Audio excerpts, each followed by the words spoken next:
with another technique. Today we're working on our falling. I want to work on a really important break fall, which is our side break fall.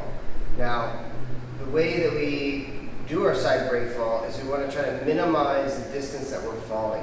So I don't want to make a big timbering motion where I make my body nice and tight and straight and then just kind of fall over. That's going to really amplify the damage that's done to me. If you think about leverage, if you fall straight like this, and then the furthest point of your body hits the ground, it's going to do the most damage to that point of your body.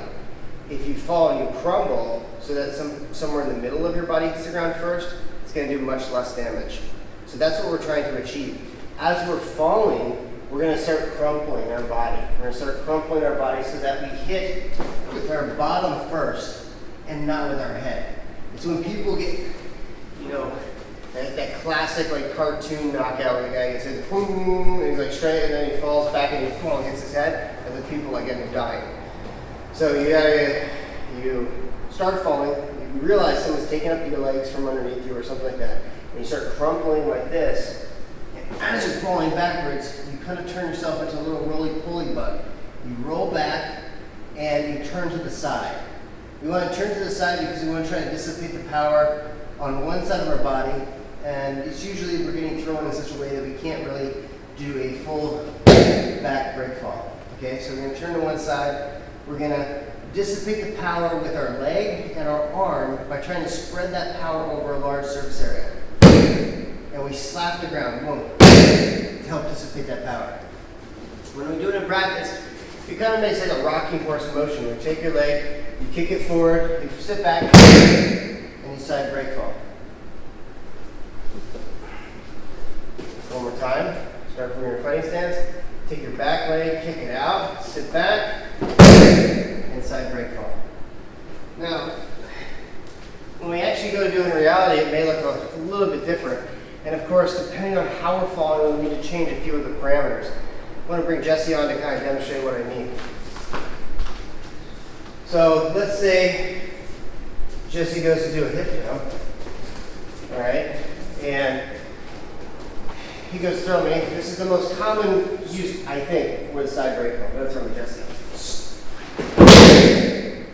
You can see it's very similar, but instead of falling backwards like I was in practice, I'm kind of falling sideways. One really good way to practice this, if I can borrow the stage just a second, Jesse, I'm going to bring you on in a minute, is by doing our forward roll into our side break fall. Now this is going to train us a little bit differently because it's like more of if Jesse had taken me and done the hip throw straight over his head, but it's close. It's going to give me a sense of that momentum and kind of make it a little bit more true to reality. Now, like I said, there's different ways we need to fall. Let's look at one other way. Jesse, can you come back out? Let's say we're doing defense against the bear hug, and number one, here he is.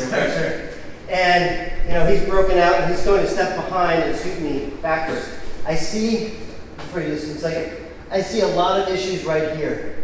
And part of the issue is that people stay really upright because his leg is kind of making me want to feel like I want to stay upright. But like I said before, we need to crumple when we fall. So when he starts pushing me, I start crumpling, I drop down, I sit down. That's the key. So one more time. So at speed, sir. From here. All right, and this one, we're kind of turning out like a lot for this one. And I kind of sit down kind of for this one.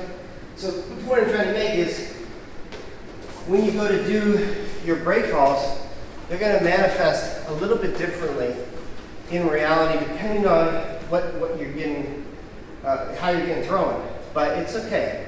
That's the beauty of the break fall, is that sort of adaptability. The main thing, like with all our break falls that we're trying to accomplish, is we're trying to reduce the distance that we're falling by crumpling, and we're trying to dissipate the power by spreading over a large surface area.